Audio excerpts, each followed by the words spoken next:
Hello everyone, and welcome to another episode in my series exploring the Final Fantasy VII compilation lore and Easter eggs that appear in the remake. I'm MJ Gallagher, author of the unofficial Final Fantasy VII Novelisation, the standalone novel The Nibelheim Incident, which is now an audio series produced by KupoCon, and the forthcoming book Norse Myths that inspired Final Fantasy VII. The purpose of this series is to discuss a lot of the detail hidden within the remake and to provide a broader understanding for new and veteran fans alike. In the last episode, I dissected Chapter 4 of the game, Mad Dash, which covers the motorcycle ride to the Sector 7 plate, learning a bit about Jessie's past, creating a distraction at the distribution depot, and of course, the unexpected appearance of another avalanche cell. This time around, I'll be breaking down Chapter 5, titled Dogged Pursuit. It'll inherently include spoilers, but anything beyond Chapter 5 is minimal and mainly speculation. However, as always, if you're not familiar with the original story, there will very likely be heavy spoilers. This section of the game isn't exactly packed with lore or Easter eggs, but it does start to lay the groundwork for some of the remake's larger themes, so I figured I'd touch on some of these as well. With that out of the way, let's get started. Like the previous episode, I thought it made most sense to include the tail end of Chapter 4 in this one, because it relates directly to the events that play out in Chapter 5. While he slumbers, the mysterious spectres from Chapter 2 materialise in Cloud's bedroom at Stargazer Heights. One of them hovers above him, and we hear the voice of Sephiroth advising Cloud to remain asleep, as if to discourage him from getting involved in what's happening elsewhere. Cloud of course wakes with a jolt and runs outside with Tifa to discover a large number of spectres swarming around the Sector 7 slums. Tifa claims that the entities appeared at 7th Heaven while she and the others were preparing for their mission to bomb Mako Reactor 5. This is the first time in the game we get confirmation that the spectres are visible to groups of people rather than just a few individuals. In Chapter 2, Cloud was unable to see them until Aerith grabbed him by the hand, but this is obviously an entirely different scenario, meaning something else is at play. A crumb of information about the particulars is thrown to the player after their first skirmish with the apparitions. Cloud remarks that he's pretty sure you can't see them until they make physical contact with you. This would imply that the spectres are selecting people, but the question as to why remains unanswered. The beings attempt to prevent Cloud and Tifa from making their way to the bar, but the pair's determination drives them on, highlighting either that the motives of the spirits can be challenged, or that their goal is actually to slow the duo rather than to stop them altogether. The presence of the spectres themselves was first revealed to the public in the trailer at Square Enix's 2019 E3 conference. Shortly afterwards, director Tetsuya Nomura was asked about them in an interview, and fan translations from Japanese described his name for them as the Watchmen of Fate or the Guardians of Fate. From this alone we can deduce that their purpose likely has something to do with the character's destiny. The battle outside 7th Heaven ends of course when Jessie is knocked down and hurt, causing the apparitions to fly off abruptly. The injury itself isn't terribly serious, but it's enough to rule her out of participating in Avalanche's imminent bombing mission. Given the short notice and his obvious level of expertise, Cloud is drafted in as Jessie's replacement. Perhaps his involvement is what the spirits were trying to achieve in the first place. The reason I've brought all this up is due to how it seems to connect to the original game. The jaunt around the streets of Sector 8 during Chapter 2 is the first time the remake notably deviates from the old version, specifically the scenes between separating from Avalanche and meeting Aerith. Cloud hallucinating and seeing Sephiroth occurs within this window, and the deviation ends with the introduction to the Flower Girl and the spectres that haunt her. What's interesting about the climax to Chapter 4 is that it also marks an end to a deviation from the original plot. In the old game, the return to 7th Heaven, reminiscing with Tifa, and Cloud being persuaded to help out on the Mako Reactor 5 mission all happen in quick succession. The remake, however, crams a load of new content into the story during chapters 3 and 4. For example, the mystery behind Marco, optional quests around the Sector 7 slums, Cloud being told his services are no longer required, and the entirety of his venture to the plate with Jesse, Biggs and Wedge all occur before the bombing of Mako Reactor 5 commences. Therefore, as with Chapter 2, encountering the Spectres is what gets the original plot back on track. If I can also draw your attention back to Sephiroth's whispers before our blonde hero wakes, I'd like to point out that this is one of the few times, if not the only time, in any of the Final Fantasy VII games that Sephiroth encourages Cloud not to take action. In the original title, Cloud is constantly driven to pursue his nemesis across the planet, blinded by what he thinks is hatred and vengeance.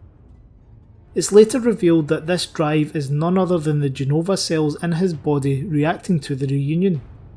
He isn't pursuing Sephiroth as such, he's pursuing the shape-shifting body of Genova. Nevertheless, Sephiroth taunts him and lures him, always giving Cloud just enough to continue the chase. What's interesting here, however, is that if we assume the Spectres wanted Cloud on the Mako Reactor 5 mission, we can similarly presume that Sephiroth did not. And why might this be the case? My guess is it relates to who Cloud encounters following the events at Mako Reactor 5. After setting off for the train station, you can pause to listen to a TV news broadcast outside the electronics store. According to the reports, President Shinra tells the media that Avalanche has threatened more bombings. This is later confirmed by Barrett while waiting to board the train, indicating that not everything mentioned during these broadcasts is Shinra propaganda. It's also worth highlighting that the threat level has been raised in Midgar for the first time since the ceasefire with Wutai. Use of the word ceasefire here is very clever because it immediately changes the player's perspective on the relationship between Shinra and the Wusheng. In the original game, several references are made to the Wutai War, but it's treated as a historic conflict with little remaining effect on Midgar. Even when the party visits Wutai and meets Emperor Kisaragi and the Five Mighty Gods, there's no hint that the nation is remotely powerful enough to challenge Shinra. The term ceasefire, however, suggests that peace was temporary in the remake's timeline, a theme that begins to build momentum as the game progresses. At the plaza adjacent to the station, there's a mother making her little girl promise to seek out Biggs in the event she gets caught up in any terrorist attack. This is another blink and you miss it moment which contains multiple layers of references. First of all, the instruction is to have Biggs take her daughter to the Leaf House, which we later discover is an orphanage in the Sector 5 slums.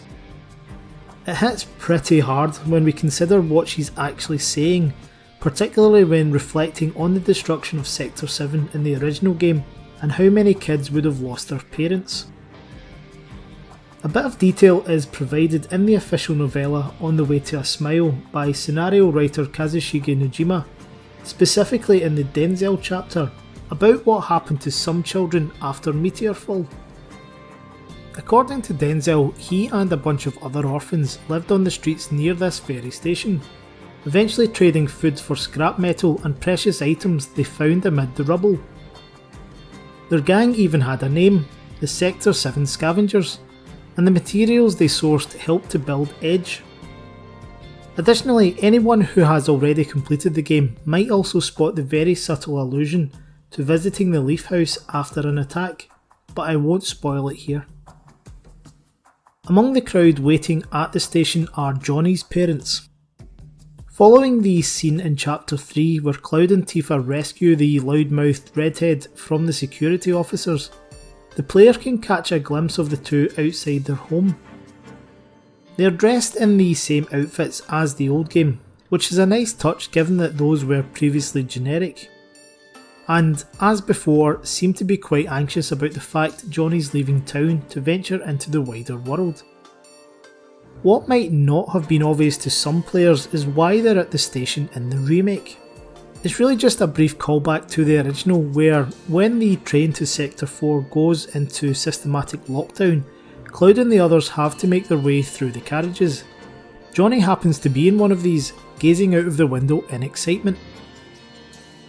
While the team waits on the locomotive to pull in, we finally get to hear one of Barrett's iconic lines from the original, "Ain't no stopping this train we're on." It's a recurring metaphor in the old game and one that was already referenced at the end of Chapter 2. It basically represents the character's drive and commitment, but also that they are following a predetermined route. The latter here is of course just another way of saying destiny. Therefore, as the remake progresses, the train metaphor takes on a new meaning. Now, the next bit of lore is one for hardcore compilation fans and something that's very easy to overlook. But there's a lot more than meets the eye to having Cloud stand on the Sector 7 platform and board the train with Avalanche. In episode 5 of Before Crisis, the player Turk is assigned to protect a disk containing top secret soldier data, which is being transported by a Shinra scientist called Dr. Rayleigh. The scenario opens with Cloud, then a 16-year-old infantryman, guarding Rayleigh at the station. It's never stated explicitly that this is Sector 7, but the visuals match, and the station was the only one to have ever appeared in the compilation prior to Crisis Core, itself released 4 years after Before Crisis. Anyway, the group is attacked by Avalanche troopers who manage to capture Dr. Rayleigh and the soldier disc. Cloud chases them onto the departing train, but is quickly overpowered, though his life is spared when the player Turk takes down the enemies. What's extremely important about this scene is that Cloud returns the favour by assisting the Turk in battle, wielding one of the Avalanche Raven's broadswords rather than his rifle. It's the first time he's used such a weapon, and it inspires him to work harder in his efforts to join Soldier. Therefore, the closure of Chapter 4 and opening of Chapter 5 in the remake should be of significance to Cloud, particularly in that, having allegedly fulfilled his ambition to join Soldier, he has now boarded the train as an associate of Avalanche, and uses his developed swordsmanship to fight against Shinra in the very environment that gave him his first taste. In the second carriage, we meet the Shinra middle manager once again. He recognises Barrett and launches into a tirade about his devotion to the company, and how he and his colleagues are determined to ensure the reactor stays online despite terrorist threats. The scene is interesting as we have not one but two role reversals. In the original game, it's Barrett who stands over the manager and shouts, while it's Tifa who comes to calm him down, not Cloud. I assume this is just to mix it up a bit after their exchange at the end of Chapter 2, but it does add a fresh element. Players will almost certainly have heard this already in battle, but Barrett hums the old game's victory fanfare at the end of the discussion. There's also a little bit of fan service included when the cars start locking down. In the years following the original title's release, and for reasons that are lost on me personally, the middle manager became something of a fan favourite, despite his minor role. The little moment he has with Tifa where he takes charge of the other passengers is probably the creators paying tribute to this. After Cloud and Tifa jump off the train in the corkscrew tunnel, they share a little moment, one which typifies their will they won't they relationship. It's soon gate-crashed however by a swarm of slug rays, temporarily distracting them from their search for Barrett. When the battle ends, they are able to get their bearings at a nearby service platform, complete with their new best friends, the vending machine and bench. We are actually introduced to these in Chapter 3, but I wanted to take a minute here just to point out the symbol that appears on every bench. A closer inspection will show the save crystal icon from the old game, which is something of a meta reference. The benches recover HP and MP for the characters and normally show up in difficult areas or before or after a boss fight, just like the save points did in the original. The player can of course save their progress at any time, but they are most likely to do so at one of these spots. As such, the crystal symbol acts to honour its predecessor and can be seen on both the standard blue benches or its more luxurious black and white counterpart that tends to appear in Shinra facilities. Cloud and Tifa locate Barret further along the tunnels, battling against the slug rays and grenadiers that are trying to detain him. He goes on to explain that their early exit from the train has left them needing to take a different route to Mako Reactor 5. A map is shown on screen of the Sector 4 rail network, highlighting the party's current position. Some players may not have realised this, but the green line in the centre of the frame is actually a loop and can be explored. It's not the most exciting of tricks, but it does contain some humorous dialogue between the characters. Moreover, as has been pointed out by my friend and all-round Final Fantasy VII expert Shidemp, this is very likely a reference to the hunt for the W item materia in the old game. When the player first arrives in the tunnels during the original, in the corresponding bombing mission, they are given the opportunity to backtrack for screens and screens and screens. If they do the same thing when the team returns to Midgar towards the end of the story, they'll find the materia waiting at the final screen. No such luck in the remake though, I'm afraid.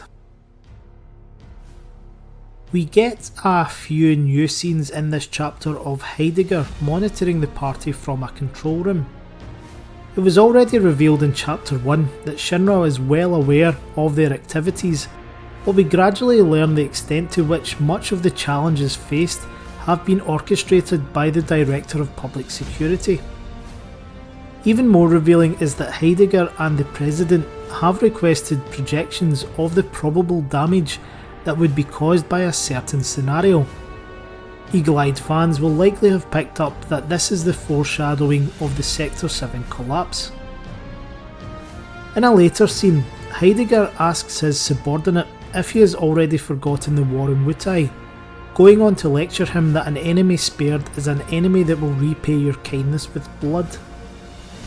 From the information gleaned during the loading screens, Heidegger is noted to have been President Shinra's right-hand man for a long time, with a past as a military commander. It's very possible that his merciless philosophy here relates to the scar on the right side of his face, the history of which has never been revealed.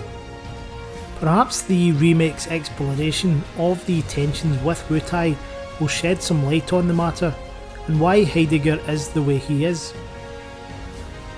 As a side note, at the end of the scene we also get to hear the director's infamous cackle, which in the original game Rufus describes as a stupid horse laugh, and leads to Kate Sith referring to him as Gyahaha. As the trio make their way through the railway tunnels, they get a helping hand from the stamped graffiti on the walls.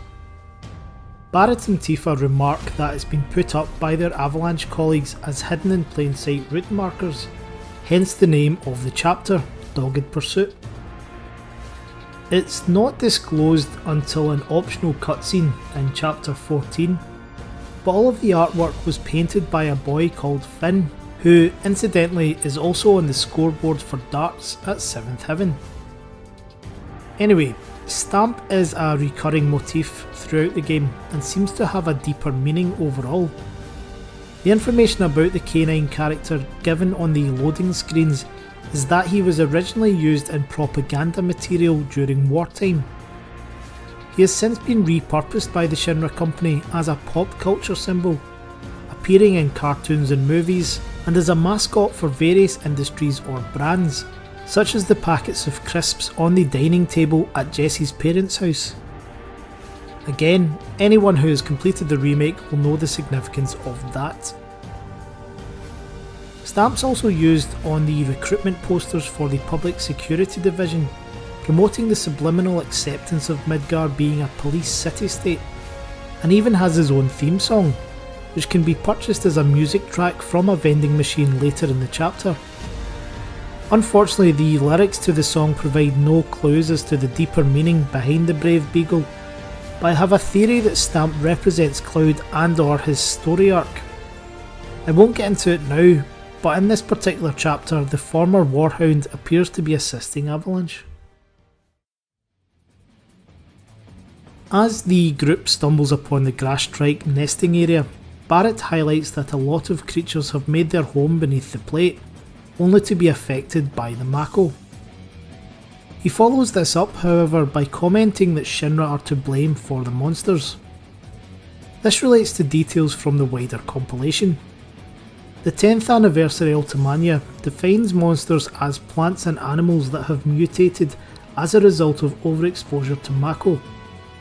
These mutations often lead to unique traits and untamed aggression, and contribute to accelerated species variants such as bloodhounds being derived from guard dogs, or were-rats evolving into doom-rats, etc.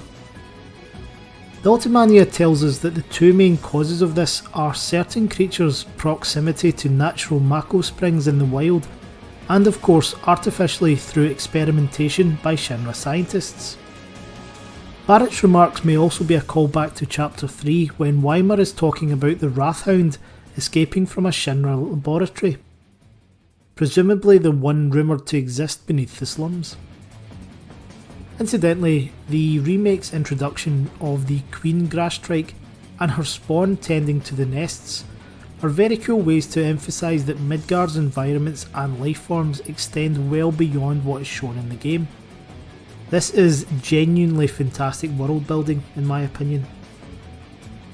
The trap set by Heidegger at the end of the tunnels is a giant mech from the Advanced Weaponry Division that we haven't seen before, known as the Crab Warden. This is hardly an Easter egg because the party discusses it afterwards, but I figured I'd point it out anyway.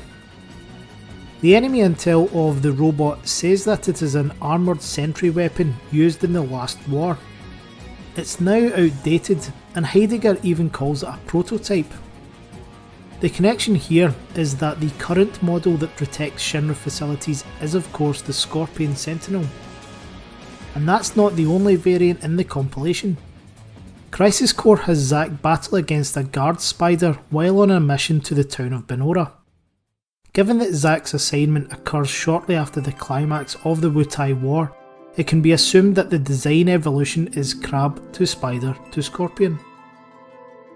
And finally, Cloud, Tifa and Barrett manage to escape the railway tunnels and take the platform elevator to the underside of the Sector 4 plate.